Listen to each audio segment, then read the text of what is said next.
Hello, I'm Philip Sneller. Welcome to Window on the Word. Today, let's listen together to Matthew chapter 22. And when Jesus continued, he again spoke to them in parables, saying, "The kingdom of heaven may be compared to a king who gave a wedding celebration for his son. And he sent his servants to summon those who were invited to the wedding celebration, but they did not want to come. And he sent other servants, saying, 'Tell those who were invited, Behold, my noon meal has been prepared, my oxen and fattened cattle have been slaughtered, and everything is ready. Come to the wedding celebration.' But having paid no attention, they went away. This went to his own field, and this went to his business. And after they seized the rest of his servants, they mistreated them and killed them. And the king was angry, and having sent his troops, he destroyed those murderers and set their city on fire. Then he said to his servants, 'The wedding celebration is ready, but those who were invited were not worthy. Go therefore to the place where the highway leaves the city, and invite as many as you find to the wedding celebration.' And when those servants went out to the roads, they gathered everyone whom they found, both evil and good, and the wedding celebration was filled with guests. And when the king came in to see the guests, he saw a man there who was not dressed with a wedding garment. And he said to him, 'Friend, how did you get in here without having a wedding garment?' And the man was silent. Then the king said to his servants, 'After you bind him hand and foot, throw him out into the outer darkness, where there will be weeping and grinding of teeth. For there are many invited, but few chosen.'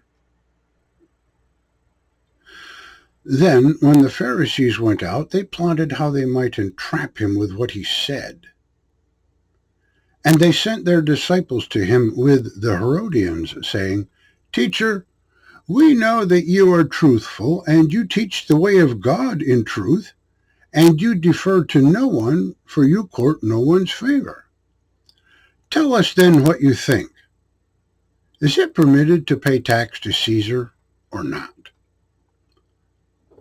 But having perceived their maliciousness, Jesus said, 'Why are you testing me, you hypocrites? Show me the coin of the tax.' And they brought him a denarius. And he said to them, 'Whose image and inscription is this?' And they said to him, 'Caesar's.' Then he said to them, 'Then give to Caesar what is Caesar's, and to God what is God's.' And when they heard, they were astonished, and having left him, they went away. On that day, Sadducees came to him, who say there is no resurrection, and they questioned him, saying, 'Teacher, Moses said, if someone dies having no children, his brother must marry his wife and raise up descendants for his brother.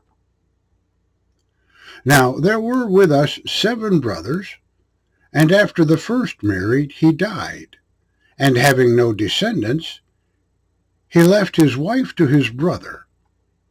Likewise also the second and the third, up to the 7th. And last of all, the woman died.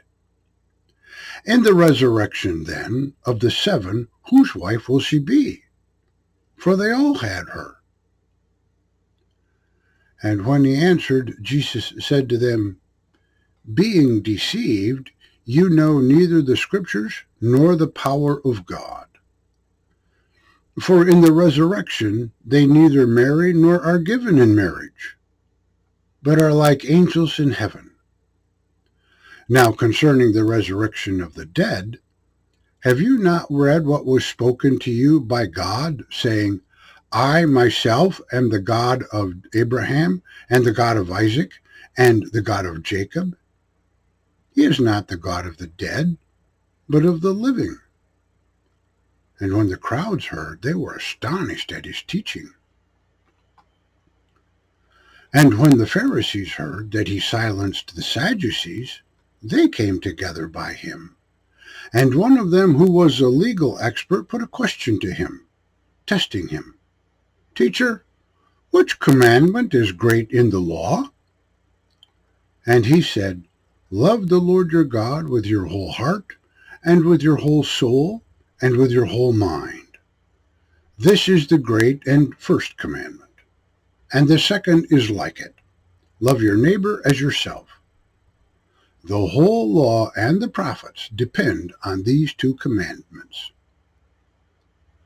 While the Pharisees were assembled, Jesus questioned them, saying, What do you think about the Christ? Whose son is he?